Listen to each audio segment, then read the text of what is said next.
And we are live, and we are going to wait for a moment just to get everybody to join, and then we'll start the show.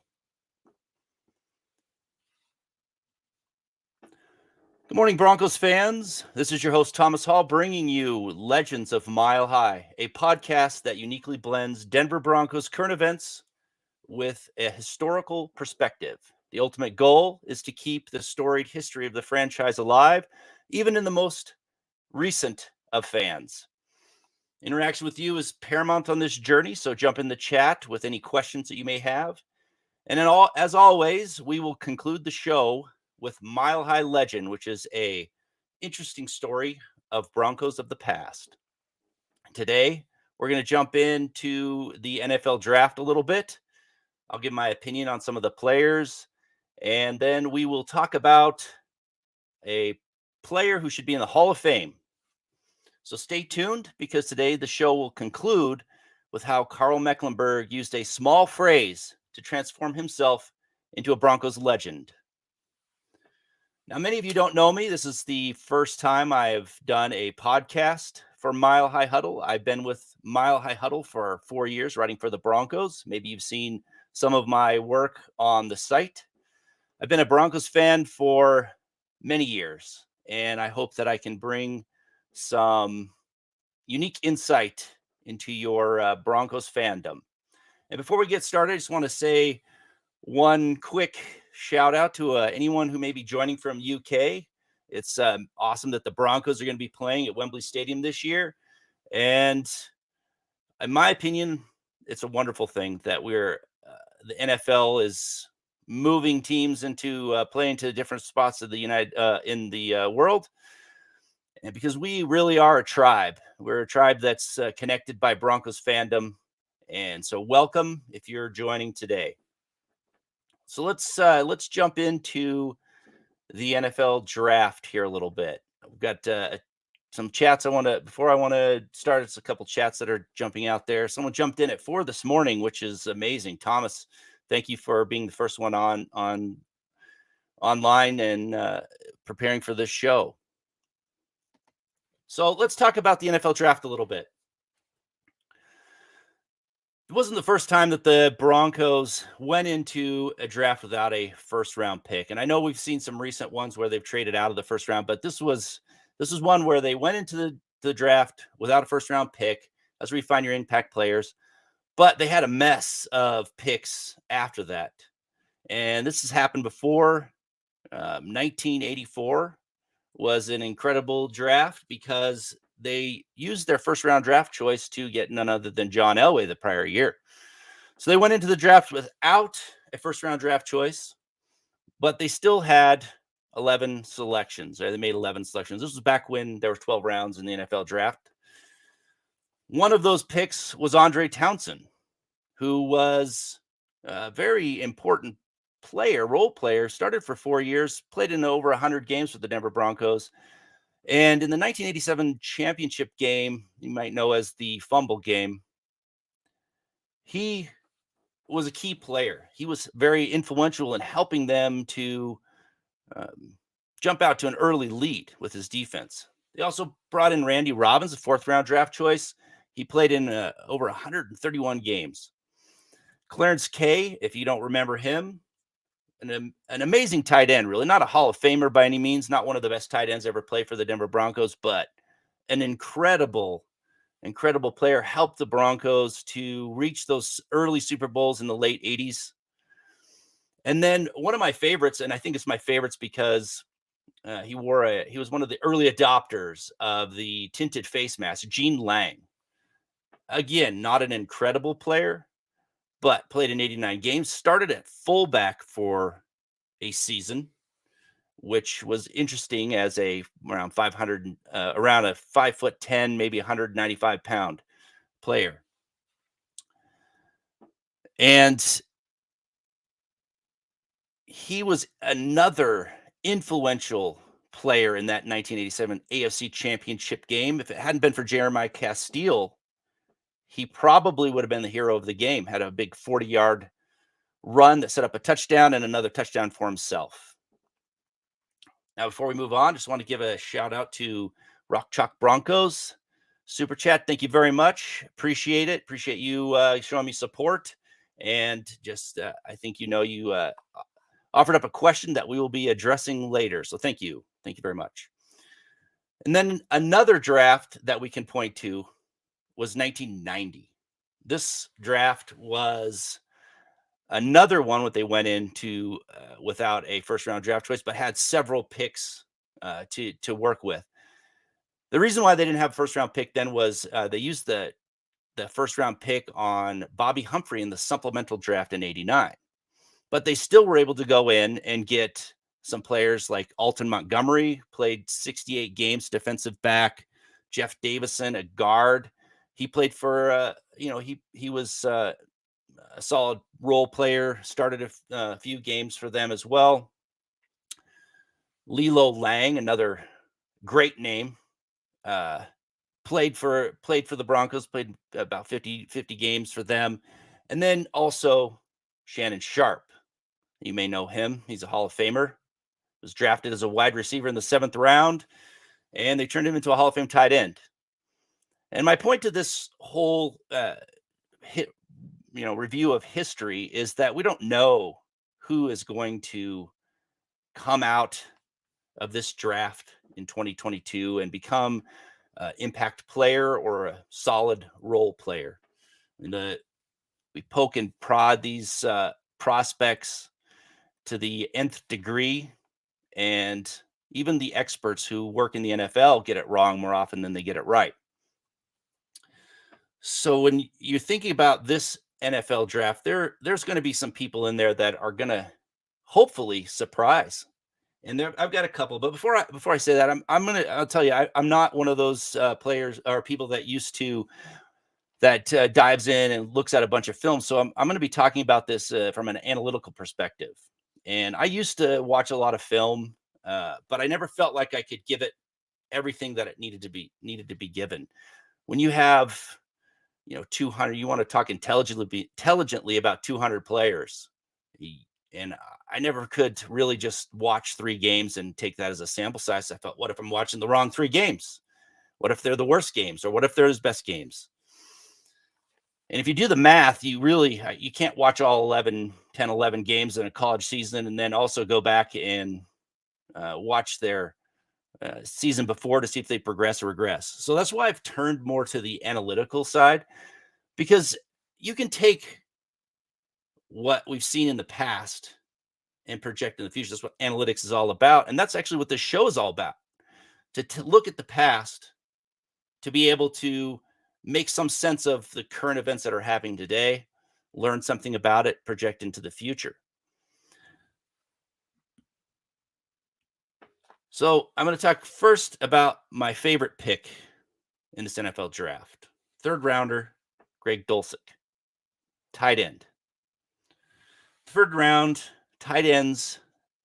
Well, first, let me just back up for a second. I have analyzed every drafted player since 2009. So I've got quite a database of players that I've analyzed, and I've actually taken and found the probability of each player by position and round to understand if they are going to be an impact player in the NFL or a primary starter. So those are two key positions that players that are drafted, especially later in the rounds, that are important to a team, because you can't fill a team with elite players. It's impossible. So going back to Greg Dulcich, tight ends in the 3rd round are the number 1 probability of becoming an impact player. And why I'm looking at impact players, I think 1st, 2nd, and 3rd rounds, you need to find your impact players. He has a 0.23 probability. Now, I wouldn't bet my house on him being an impact player, because that's fairly low. But when you look at the rest of the 3rd round, that's almost double the average of all the other positions in the 3rd round. And it is also better than better than all but 4 positions in the early stages of round 2. Now, the Denver Broncos, front office, GM, I trust them. They obviously found that He's a third-round guy, so I'm going to go with what they have to say about him as far as a prospect. But as a position taken in the third round, he has the best chance of really making it in the NFL. That's why I like him. Michael, thank you very much. Super chat. Really appreciate it. I know you are often on these. I don't think you ever miss a Mile High Huddle podcast. So thank you for your support. It's wonderful to have you in the chat. Thank you very much. All right. Next, the worst pick, in my opinion, based on analytics. And this might rub some people the wrong way because I know I've seen some stuff out there, people praising this player. And I'm not going to say I don't know anything about this player personally. Again, I didn't spend a lot of time watching them as a prospect, so he could very well be the best player that comes out in this draft. But that's Demario Mathis, cornerback taken in the 4th round. Now, once we get into the 4th, 5th, and 6th rounds, I start to look at, are they going to be at least a primary starter for this team? Are they going to start at least 50% of their seasons in the NFL? And what I found was cornerback is almost the worst pick in the 4th round as far as probability, 0.07. That's pretty low. It's not even, it's basically half the average of all the other players. And I really think that has to do with a lot in the NFL. People are looking for those cornerbacks. They often reach on athletic traits, things like that, because they are hard to come by. So I think a lot of times they take a chance on somebody they think they can turn into a good player, and they end up being a bust. And unfortunately, when it comes to analytics, that's where Mathis kind of sits. So again, we can look at all of those old drafts, and we have a lot of surprises. The Broncos have a history of pulling out some great late round players. Travis, thank you for joining the chat. We've got Lang, Winder, Natil, Jackson, Johnson, Kay, Mobley, Smith, Jones, Mecklenburg, Fletcher, Lilly are the ones I remember when I first became a Broncos fan. Thank you, Travis, for that comment. Absolutely. Some great names in there. I came on to the Broncos scene a little bit before that. Some big names in there. Tony Lilly, man, poor guy. I feel bad for him. He was pretty badly burned in that 1987 Super Bowl against Washington. Never really came back after that, and his career was pretty much over. But all those names on there, great names. And I love to go down memory lane. So if you have any questions that you want me to answer about players, I'm more than happy to do that. But right now, we're still kind of talking about the draft. And again, I'm just going to say this one last thing. I'm not trying to, when I say this player is going to be great or this player is going to be bad, it's based on the position and analytics. And I mean, I think Mike Mayock proved to the world that it's a lot easier to be a draft expert when you're doing it on a website versus doing it for real. So I'm not going to, I hope every one of these picks pan out. A lot of them are trying to live their dream being in the NFL, and I give them all the luck. And the Broncos need a little luck, actually, in the later rounds of the draft. Early on, when John Elway became the general manager, he was able to hit on some later round players, and they were influential in those Super Bowl runs with Peyton Manning. And after that, they kind of missed on a lot of those later round picks. And I hope that some in the last few years really step up, because right now we've got Russell Wilson. We've taken care of the quarterback. We need those fill-in players. We need some luck in the end of the draft. And I hope that the 2021 and 2022 drafts are going to be that for the Broncos. Django coming in. Good evening from the Philippines. All right, Philippines. Awesome. I love that we are international Broncos fandom. Like I mentioned earlier, we're a tribe. Broncos fans, we're all connected by that, and hopefully our fortunes are turning around over the last few years. Okay, thank you very much. I am going to move on from the draft now because, like I said, Rock Chalk Broncos posed a question to me, and I think it's an important question for Legends of Mile High because we're going to talk about somebody that's a bit of a surprise to many people when I start talking about him. So the question was, outside of Randy Gradishar, who should be in the Hall of Fame? Who's the number one player after him? And there are a lot of great players that can go into this list. I love Karl Mecklenburg, one of my favorite players of all time. I loved watching him play. He could be on this list, right? Unique player, and we're going to hear about him later because I have a really, really good story that I'm calling Mile High Legend that's going to end the show. We're going to talk about Karl Mecklenburg, but I can't, with a straight face, argue that Karl Mecklenburg is the best inside linebacker of all time. He's not really in the conversation when you're talking about Butkus and Lewis and Singletary. Great, remarkable career, should be in the Hall of Fame. Another one on this list is Louis Wright. Original shutdown corner. The only 1970s all-decade player, cornerback, not in the Hall of Fame. Great, great player. But again, I can't really argue that he was the best or one of the best cornerbacks of all time. I mean, he wasn't even the best cornerback for the Broncos. He's still deserving of the Hall of Fame, of course.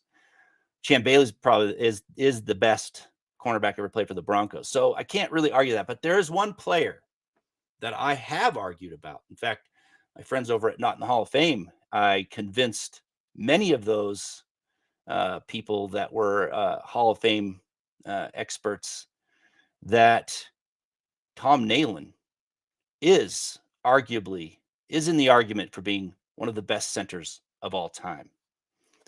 Now, I know that he didn't even get a nomination this year, and that's going to change because I nominated him. And the reason why he should be in the Hall of Fame, and the reason why that he is one of the best centers of all time is he only has one actual peer in the NFL, Kevin Mawai.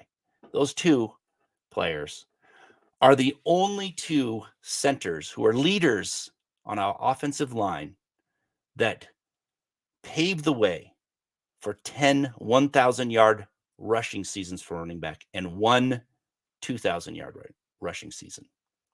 And I would argue that Terrell Davis' 2,000-yard season in 98 was probably one of the best all time of that club, if you take into the fact that he scored significantly more touchdowns than anybody else. And he very rarely fumbled. I think 2 times that entire year he fumbled. That's amazing. And Tom Nalen was the center of it all. And I know that offensive line back in the day was loaded with some good players, but they came and went. So in 1997, Zimmerman, Hall of Famer, was on that line. Schlereth, Habib, and Tony Jones. But in 1998, Zimmerman was gone. Tony Jones flipped over to the side, and Harry Swain. I don't know if anybody remembers him. He's not a very remarkable career. He did win a Super Bowl with the Broncos in 98. And Habib was gone. Brought in Dan Neal, who's a good player, but inexperienced. So as this went along, Tom Nalen was the center of it all. Landis Gary getting 1,000 yards. Over the years, Schlereth was gone. Tony Jones was gone. They brought in people that, I say their names and people aren't going to remember who they are, especially the running backs that were running behind them. So that's key. And not only was that, he was a Super Bowl champion twice. He pushed Gilbert Brown all over the field. I mean, Las Vegas didn't give them a chance. I think they were the biggest underdogs ever in the Super Bowl. And part of that was because they didn't think that the Denver Broncos offensive line could handle this big heavyweight Green Bay Packers line. And if you watch that Super Bowl and you keep an eye on Tom Nalen, it was a clinic that he put on with Gilbert Brown.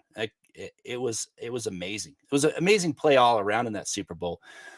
Also, Tom Nalen got robbed early on for an All-Pro vote, 1998. And I'm going to tell you, had he been given just desserts for that award in 98, getting Terrell Davis 2,000 yards, people would be looking at him differently today. Dermontti Dawson got that award, and that Pittsburgh Steelers offense was probably, I think, 27th in the league. Bettis barely broke 1,100 yards that year. Tom Nalen deserved it. Had he gotten that, he probably would have got 1998 All-Pro first team. He got second team for what he did for Orlando Scary. I mean, you're looking at 4, maybe 5 All-Pros had he got that first one. And when voters look at All-Pros, they're putting him in. If he had 4 or 5, he's already in the Hall of Fame. Also, he's one of the only players to compete for those awards that voters love to put in people in the Hall of Fame, with not only one for his entire career, one Hall of Fame center, Kevin Mawae, but also half his career with Dermontti Dawson. He was competing with those other players for All-Pro awards. Now, the reason why that's important is all the other Hall of Fame centers that you look at, their careers started to ramp up as the Hall of Fame before him, Hall of Fame player before that person, started to wind down. So you didn't have to compete with those awards. You watch it. It goes from one center to the next, from Langier and then Webster and Stevenson, Dermontti Dawson. You watch that. Tom Nalen didn't have that luxury. He was, competing with those awards with Mawae and partly Dawson. Just going to take a quick break here and catch up on the chat. Anthony, I was catching up on the Huddle Up Pod this morning and heard you mention Pat Bull on the Broncos Mount Rushmore, which I agree with. Yeah, definitely deserving. What are your feelings on what has happened with the Bullen family and ownership battle over the last several years? Shout out to Scott Kennedy and go Broncos. Scott's awesome. Thank you very much, Anthony, for that shout out. I will address that in just a second. Let me just finish one point with this Tom Nalen point that I'm trying to make. Hopefully I have convinced you that Tom Nalen should be in the Hall of Fame, and he is the number 2 guy behind Randy Gradishar that's deserving, because I will argue all day why he should be in the argument for one of the best centers of all time. So I don't know. I don't have much of a feeling on what has happened with the Bullen family. And the ownership battle. I want the ownership to be somebody like Pat Bullen, who cares about the team with his whole heart. And that's what Pat Bullen did. He cared about this team, and he did anything and everything that it took to make them a champion. And that's what I want for the ownership. It's a shame that the ownership battle had to take place. It's a shame that the Bullens may not be a part of the franchise in the ownership any longer. I personally wish that they could bring one of the Bullen family at least into the ownership, whoever does get that ownership. It's going to be quite a battle. I think we're going to see a huge dollar amount laid down for this team. I mean, we're looking at probably $5 billion, maybe more.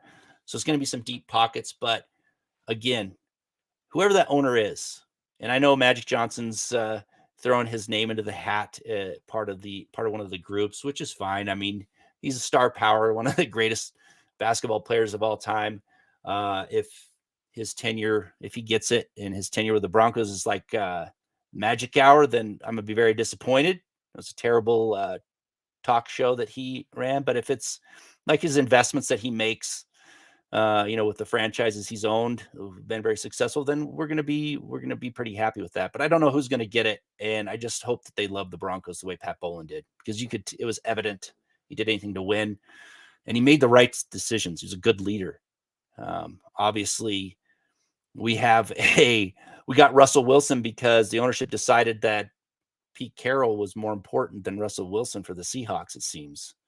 And we had something similar happen, as a fan watching the Broncos in the early 90s, when Dan Reeves decided that he wanted Tommy Maddox, and he drafted him number 1 overall instead of John Elway, who still had plenty of gas left in the tank, as we saw him winning 2 Super Bowls. Pat Bowlen made the decision to go with the franchise Hall of Fame quarterback over who I hope will get in the Hall of Fame, head coach Dan Reeves. And that was the right decision. And lucky for us, the Seahawks made the wrong decision.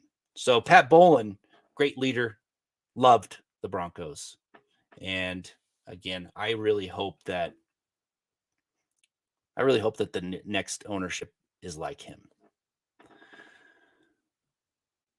Okay, so I just want you to know that this show isn't going to be a super long show. Being here by myself, I'd like to keep this to 30 to 45 minutes. So I'm going to start to wrap this up. I want to thank everyone for joining in the chat.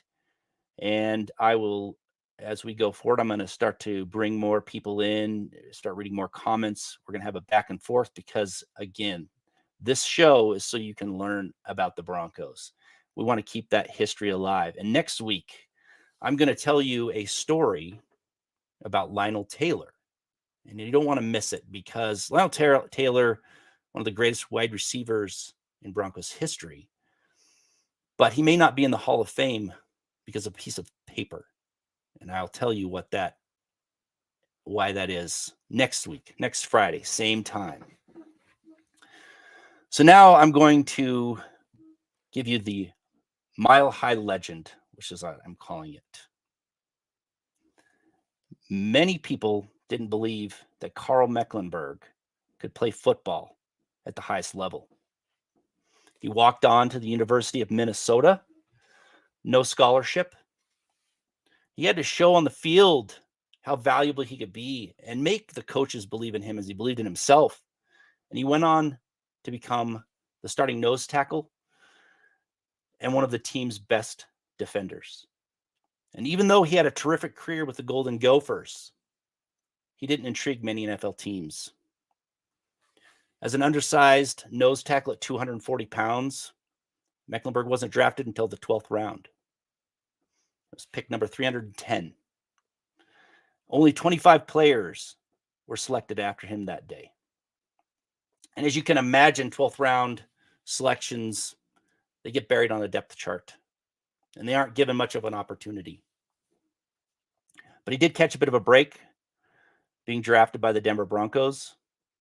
Dan Reeves didn't care what round you were selected in. If you could play football, he gave you a chance.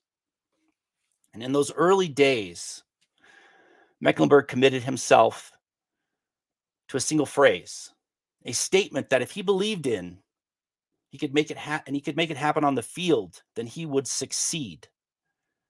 And this catapulted him into a Broncos legend. He spent the first 2 seasons in the NFL mainly as a pass rusher, attacking from either the defensive line or often as an edge rusher in a 3-4 defense. And he compiled 9 sacks and 2 interceptions in a part-time role. So it was obviously working for him. But then something unorthodox occurred, something almost unimaginable. And this would lead Mecklenburg to become the most unique and versatile player in the history of the NFL. Linebackers coach Merle Moore wanted to move him to inside linebacker. He'd never played the position before, and it would be a tremendous transition for a nose tackle to man the middle of the defense in an era when middle linebackers were the heart of the defense.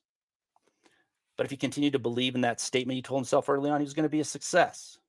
And success did follow. Because he fit right in at inside linebacker and he could play it well. And once that happened, the wheels in Joe Collier's innovative mind started to turn.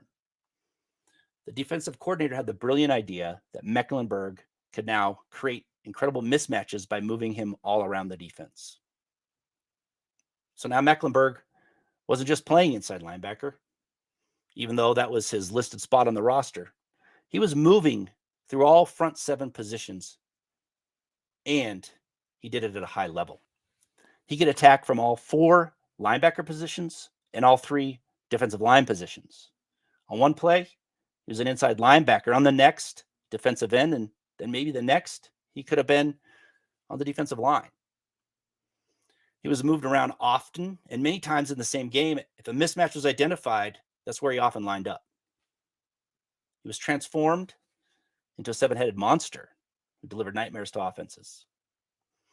Now imagine for a moment the skill, the mental fortitude, the intelligence, and the strength that is required to be successful at nose tackle, defensive end, linebacker, and edge rusher. Those are very different positions. It almost seems unfathomable, but he did it. He did the proficiency, the level of proficiency he displayed at each of these positions made him more than a jack of all trades. He was a master of all trades. He would go on to play 12 seasons in the NFL and in 3 Super Bowls, and he earned 4 All-Pro selections along the way and 6 Pro Bowl invitations. And although he didn't receive any votes in 1989, his season was Defensive Player of the Year worthy. And he's immortalized on the Broncos Ring of Fame. And his dominance on the field is evident. One of only a handful of players to have over 1,000 tackles and over 75 sacks. Some others on that list are Hall of Famers Reggie White, Bruce Smith, Ricky Jackson.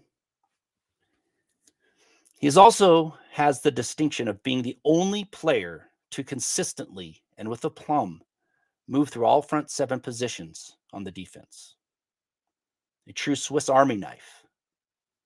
The NFL will never see another player like him. And back in the beginning of his stint in the NFL, Mecklenburg told himself one thing that forged this unique and remarkable career. He had to take the first step in the right direction before anyone else. And that small phrase transformed a long shot into a Broncos legend. And it's valuable advice for the gridiron and in life. And that is the Mile High Legend. Thank you for joining, and have a great day, Broncos fans.